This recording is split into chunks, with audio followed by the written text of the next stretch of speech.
মিশারি রাব্বুর রাজকন্যা দুনিয়াতে চলে আসছে।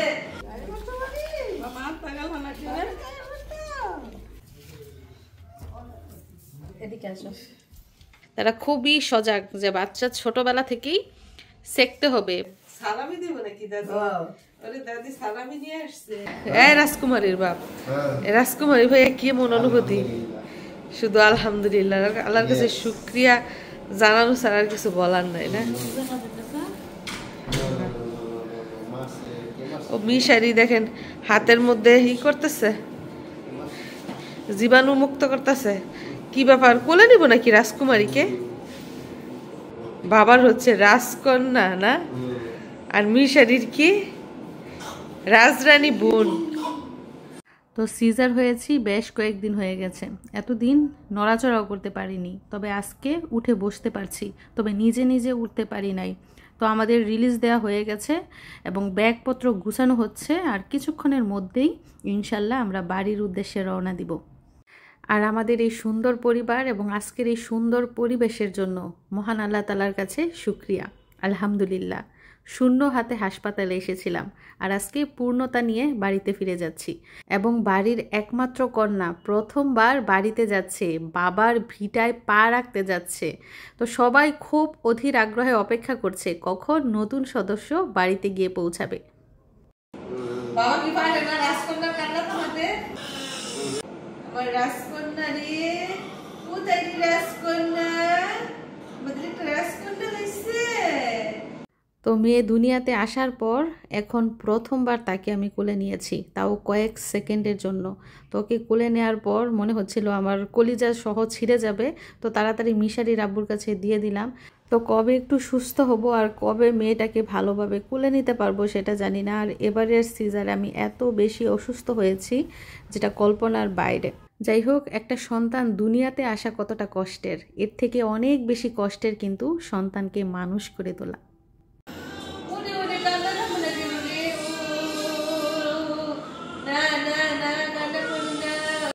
আর এদিক দিয়ে আমার মিশারির কিন্তু এখনও মন পুরোপুরি ভালো হয় নাই। এতদিন হসপিটালে ছিল, ঠিক আছে, এখন যে বাবু বাসায় যাবে, বাসায় গিয়ে যে তার সব জিনিস দখল করবে, তার ঘর দখল করবে, তার বিছানা দখল করবে, আর কিছুদিন পরে তার খেলনাও দখল করবে। তো মিশারির অভিযোগ তাকে নাকি কেউ আদর করবে না, কেউ কোলে নিবে না, সব আদর নাকি বাবু পাবে। কিন্তু সেটা মিশারির আব্বু মিথ্যা প্রমাণ করে দিয়েছে। যে মিশারিকে দেখেন কোলে নিয়ে হাঁটছে। ও মিশারি কুল দখল করছে না, সে তার ভাগ কাউকে দিবে না।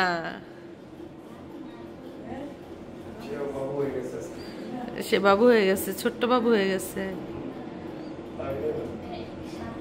ওই মিশারি তো এখন থেকে মা বাবাকে বেশি বেশি আদর করবে, যাতে করে সেও বেশি আদর পায়। এখন থেকে তো প্রতিযোগিতা হবে, যেই বেবিটা মা বাবাকে বেশি আদর করবে সেই বেবিটা বেশি আদর পাবে। বেবির বাবা কি বাসায় চলে যাবে নাকি? হ্যাঁ, খাইতেছে না দেখে তোমার কষ্ট। এই বেবির ভাইয়া সব জ্বর জাপটা গেল কার উপর দিয়া, আর কে সম্পর্কধারী হয়ে গেল। একজন হয়ে গেছে বেবির ভাইয়া, আরেকজন হয়ে গেছে বেবির বাবা। হ্যাঁ, যত কষ্ট, যত জ্বর তুফান সব গেল আমার উপর দিয়া।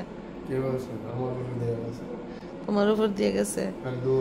আরে বাবা মানে হচ্ছে বট গাছ, তোমার তো কাজই ছায়া দিবা, ছায়া দিবা, ঝড় বৃষ্টি থেকে রক্ষা করবা। আমি হয়েছি বট গাছের গোড়া, তোমার বাবা হয়েছে বট গাছের শাখা প্রশাখা না মিশারি? আর তুমি কি ডালপালা? ওহো, মিশারি হচ্ছে ফল, বট গাছের ফল। তো যাই হোক, আমাদের পুরো পরিবারের জন্য সবাই দোয়া করবেন, মিশারির জন্য, মিশারির বাবার জন্য, মিশারির বোনের জন্য, এবং অবশ্যই মিশারির মায়ের জন্য। তো এখন সময় হচ্ছে সকাল 11:30, আর সকাল সকালই আমরা রিলিজ নিয়ে এখন বাড়িতে যাচ্ছি। আর এই হাসপাতালটার কথা আমার সারা জীবন মনে থাকবে, কারণ এইখানে আমার কতই না স্মৃতি জড়িয়ে আছে, এবং এইখান থেকেই আমি আমার বুকের ধন রত্ন নিয়ে যাচ্ছি। অবশেষে বাড়িতে চলে আসলাম নতুন অতিথিকে নিয়ে। আমাদের রাজকন্যা বাড়িতে চলে আসছে, আর ওই যে অটো দিয়ে আমাদের মালপত্র আনা হইতেছে।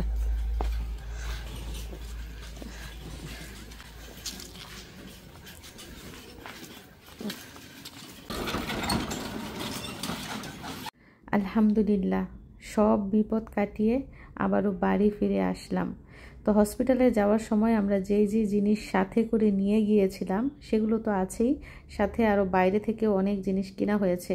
তো সব জিনিসপত্র মিলিয়ে পুরো এক অটো জিনিস হয়েছে। এখন এগুলো ঘরে নেওয়া হচ্ছে। যাই হোক, আপনাদের কি এই দিনটার কথা মনে আছে, যেদিন সাহস জোগানোর মানুষটাকে সাথে নিয়ে আমি হাসপাতালের উদ্দেশ্যে রওনা করেছিলাম?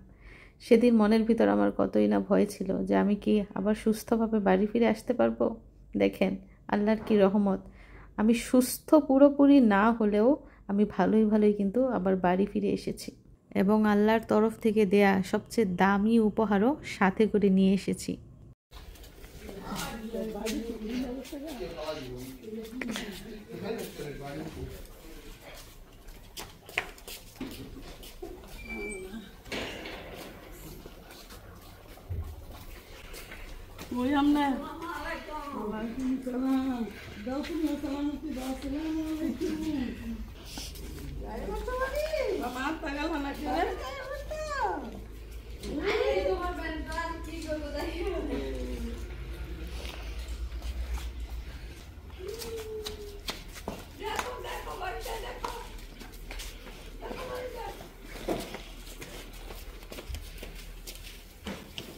তো বাড়ির একমাত্র কন্যা প্রথমবার বাড়িতে এসেছে, সবাই কি যে খুশি দেখতেই পাচ্ছেন। কন্যার দাদি, চাচি সবাই অধীর আগ্রহে অপেক্ষা করছিল কখন নতুন অতিথি বাড়িতে আসবে, এবং বাড়িতে আসার সাথে সাথেই সবাই কোলে তুলে নিল। বিসমিল্লাহির রহমানির রহিম বলে ঘরে ঢুকলাম। কতদিন পরে ঢুকলাম? 4-5 দিন পরে। এই ঘরটা ছেড়ে যখন বের হয়ে গিয়েছিলাম তখন চারদিকে ঘুরে ঘুরে দেখছিলাম যে ঘরে আবার আসতে পারবো কিনা, এবং বিসমিল্লাহ বলে দ্বিতীয়বারের মতো আবারও মেয়েটাকে কোলে নিলাম। তবে হাঁটতে পারছি না, খুবই কষ্ট হচ্ছে। যাই হোক, 4-5 দিন পরে বাড়িতে আসলাম। আমার মনে হচ্ছে যে 4-5 বছর পরে বুঝে আসলাম। আমার মনটা না বাড়িতে পড়েছিল, যদিও আমার দেহটা পড়েছিল হাসপাতালে। হাসপাতালের বিছানায় শুয়ে শুয়ে ছটপট করছিলাম ব্যথায়, যন্ত্রণায়। তো বাড়িতে আসলে কি হবে, আমার যন্ত্রণা ব্যথা কিন্তু এখনো সারে নাই। ফুল দিয়ে ওয়েলকাম জানানো হয়েছে আমাদের রাজকন্যাকে। বাড়িতে প্রথম পা রাখলো। কোথায় থেকে গেছি, আবার কোথায় থেকে চলে আসলো।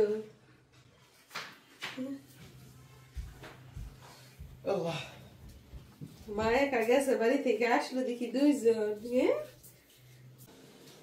আত্মজনকে সালামি দেবো নাকি দাদা? আরে দাদি সালামি নিয়ে আসছে নাতনির জন্য। ফুলটা সাজাইতেছি, ফুলটা সাজাই রাখছে। বিছান সাজাই রাখছি, জামাই এলো বুঝে দেখেন না। নাতনির জন্য দাদি ফুলের বিছনা সাজাই রাখছে। আসাই দিহি ঘুমাই, নাতনি দেখলো না তো। এই যে বালিশ দিয়ে সহায় দেবি ফুলের মাঝে।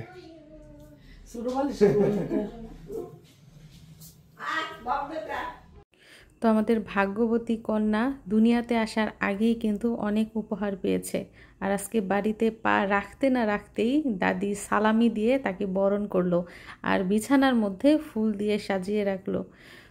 তো যদিও খুবই সাধারণভাবে আমাদেরকে বরণ করা হয়েছে, বিশাল কোনো আয়োজন নাই, কারণ বাড়িতে মানুষও নাই। আমার শাশুড়ি আর যা 2 জন মানুষ ছিল, তারা সারাদিন কাজকর্ম করে হসপিটালে খাবার পাঠিয়েও এতটুকু সময়ের মধ্যে যে এই সাজানোর ব্যবস্থাটা করেছে সেটাই অনেক। তো এটা দেখে মিশারির আব্বু খুবই খুশি। দেখতেই পাচ্ছেন সে শখ করে ছবি তুলছিল। এছাড়াও উনি সুস্থভাবে যে ওনার স্ত্রী সন্তানকে নিয়ে বাড়ি ফিরতে পেরেছেন এজন্য আরও খুশি। তো আমার বোন চলে যাবে, সে হাসপাতালে 4-5 দিন থেকেছে, সেও অসুস্থ হয়ে পড়েছে। তো এই বাড়ির প্রথম কন্যা সন্তান এই বাড়ির রাজকুমারী মিশারির বোন হয়েছে এবং সে প্রথম বাড়িতে আসলো। তো তাকে সবাই মিলে ওয়েলকাম করলো, মেয়ের চাচি, দাদি, ভাইরা সবাই মিলে ওয়েলকাম করলো। যদিও মিশারি বাসায় নাই, সে স্কুলে গেছে। তো মেয়ের জন্য খাট সাজাই রাখছে, ফুলের খাট। মানে আজকে যে আসমু এটা আমরা নিজেরাও জানতাম না, হঠাৎ করে ডাক্তারে রিলিজ দিছে যে সুস্থ আছি। তো কেউ জানতো না, হঠাৎ করে চলে আসলাম, আমরাও জানি না যে আসবো আজকে। তো ছোটখাটো আয়োজন মেয়ের জন্য, দাদি তাড়াতাড়ি করে ফুলের খাট সাজাই রেখে। যাই হোক, এখন বাড়িতে পৌঁছে গেছি, শরীর মোটামুটি সুস্থ আছে। তো মেয়েকে নিয়ে তো বাড়িতে পৌঁছে গেলাম আলহামদুলিল্লাহ। গিয়েছি একা, চলে এসেছি মেয়েকে নিয়ে। তো সাথেই থাকুন। কি লেখলা? মিষ্টি মিষ্টির অর্ডার দিতে যাইতেছ নাকি? কয় মন মিষ্টি আনতেছ? মনের মন মিষ্টি না খাওয়াইবে নাকি সবাই রে? তো সময় হচ্ছে এখন দুপুর 12টা। মিষ্টির অর্ডার দিতে যাইতেছে। মানে কোন ফ্যামিলিতে কত কেজি মিষ্টি দিব সেটার একটা লিস্ট করছে এবং সেই অনুযায়ী মিষ্টি আনবো। আত্মীয় স্বজনের বাড়িতে কিন্তু অলরেডি পাঠানো হয়েছে। কি কোলা উড়াইলে কান্দে না, সোয়াইলে সিয়ার দিব। তখন আর বাবা যাইতেছে মিষ্টির খোঁজে। একটু চোখ মেলা সামনে, হ্যাঁ কাজ কোন করাইছেন দেখছেন না?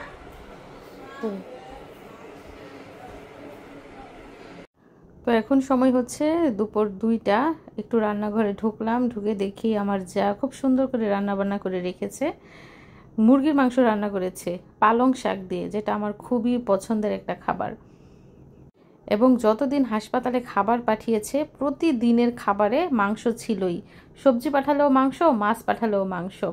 তো এখন এই অবস্থায় আমাকে রান্নাবান্না করতে দেওয়া তো দূরের কথা, পানিও ধরতে দিবে না, কারণ বাবুর ঠান্ডা লেগে যাবে, আবার যেহেতু শীতকাল। আর এদিক দিয়ে কিন্তু ফুলকপিও রান্না করেছে কই মাছ দিয়ে, এটাও আমার পছন্দের খাবার। তাছাড়া বাঁধাকপি রান্না করেছে আর রান্না করেছে ভাত। তো এই হচ্ছে আজকে আমাদের দুপুরের খাবার। আর এদিক দিয়ে মেয়ের দাদি আর চাচি মিলে আগুনের ব্যবস্থা করছে। আমাদের গ্রামের ভাষায় যেটাকে বলে সডিগড়। তো সডিগড়ের মধ্যে আগুন জ্বালানোর জন্য এবং মেয়েকে সেক দেওয়ার জন্য তুষ, কয়লা এগুলো আগে ভাগে রেডি করে রাখা হয়েছে, যাতে করে সন্ধ্যার আগে আগুন জ্বালানো যায়। তো বাবুকে নিয়ে আমার কি চিন্তা, আমার থেকে বেশি চিন্তা বাড়ির সবার। তো মামার লুঙ্গি দিয়ে নাকি ন্যাকড়া বানাতে হয়, তাহলে নাকি ভয় পায় না, সাহস পায় ভাগিনা ভাগ্নিরা। তো মিশারির মামার লুঙ্গি ব্যবহার করা হইতেছে ন্যাকড়া বানানোর কাজে। মিশারির সময়ও বানানো হয়েছে।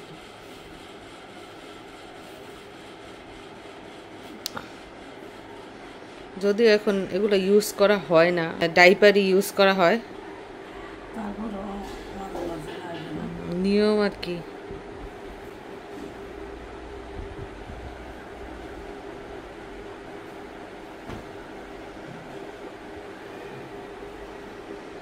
ওই ওয়ারড্রপ ভরা মিশারির কাঁথা, তারপর কাপড় চোপড়ে। মিশারির বলে, মিশারির বোনের মুখ দিয়ে শুধু মিশারি আসে। এদিক দিয়ে দেখেন মিশারির কারবার। নামাজ পড়া শেষ হয়েছে আর তার দুষ্টামি শুরু হয়েছে।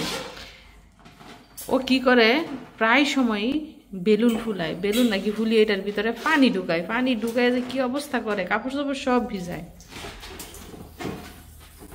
এগুলো তো ভালো না বাবা, কিটু লাগাই দিতাম। আজকে পানি ঢুকাইবা না? ঢুকাইছে অলরেডি। কোথায়? ভারী না তো, পাতলা লাগে না? গিট্টু দিতে পারে না, মানে বেলুন ফুলাইতে পারে কিন্তু গিট্টু দিতে পারে না। এই দেখি পারে কিনা।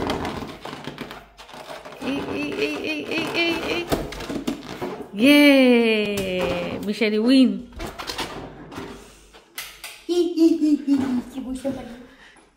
বেলুনটা তো অনেক বড় হয়েছে মাশাআল্লাহ।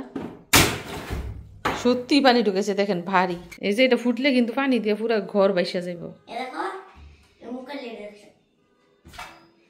দেখছি তো, দেখছি তোমার ম্যাজিক। এদিক দিয়ে আগুন ধরিয়ে ফেলা হয়েছে সন্ধ্যার আগে। এই আগুন দিয়া সেকা হইব, সেক দিব তোমার তুষ দিয়ে আগুন ধরানো হয়েছে। ফু সুমন্তর সু। পুরো গেঞ্জিটা বমি করছে আমার। কোথায় যাও? কে বমি করছে? বাবু তোমার কোলে বমি করে দিছে?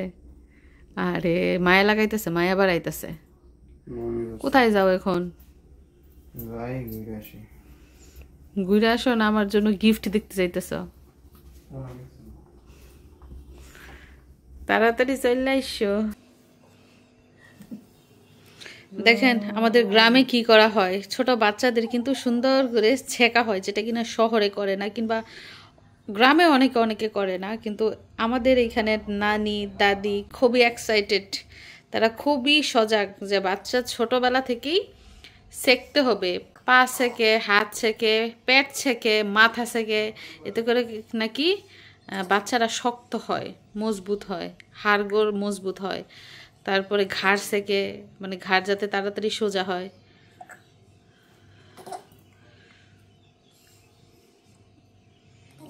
পাটা লাল হয়ে গেছে টুনটুনির, টুনটুনির পাটা লাল হয়ে গেছে, গরম হয়েছে। গরম হয়েছে।